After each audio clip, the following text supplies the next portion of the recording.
बेनजीर भुट्टो शहीद की बरसी के मौका पर रियाज में पुरवकार तकरीब, जमहूरियत के लिए खिदमात को खिराज अकीदत। कश्मीर एक्सप्रेस डिजिटल के नुमाइंदा इलियास रहीम की रिपोर्ट के मुताबिक सऊदी अरब के शहर रियाज में पीपल्स यूथ ऑर्गेनाइजेशन के जेर एहतमाम बेनजीर भुट्टो शहीद की बरसी के हवाले से एक पुरवकार तकरीब का इनेकाद किया गया। तकरीब में शुरा ने बीबी शहीद को उनकी सियासी और जमहूरी खिदमात पर शानदार खिराज अकीदत पेश किया।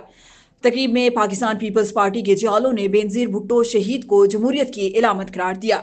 मुकर्रीन ने कहा कि बीबी शहीद ने जुल्फकार अली भुट्टो शहीद के मंशूर के मुताबिक अवाम की फलाह बहबूद के लिए काम किया और आलमी सतह पर पाकिस्तान के वकार में इजाफा किया।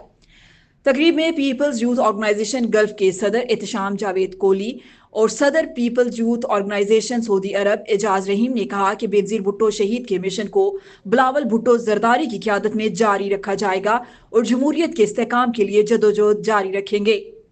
Pakistan peoples party Riyadh region के सदर Ehsan Abbasi, peoples party gulf के नायब सदर मुश्ताक बलोच, करीबुल्लाह खान और दीगर ने भी खिताब किया। उन्होंने कहा कि मोहतरमा बेनजीर भुट्टो शहीद की सियासी और जमहूरी खिदमात नाकाबिले फरामोश हैं। शुरा ने बेनजीर भुट्टो शहीद की कुर्बानियों को याद करते हुए उनके मिशन के साथ वाबस्तगी का अज़्म किया। यह तकरीब बेनजीर भुट्टो शहीद के मिशन और उनकी याद को जिंदा रखने के अज़्म का मजहर थी और शुरा ने पीपल्स पार्टी की क्यादत के साथ मिलकर जमहूरियत के फ़रोग के लिए काम करने के अहद का इरादा किया।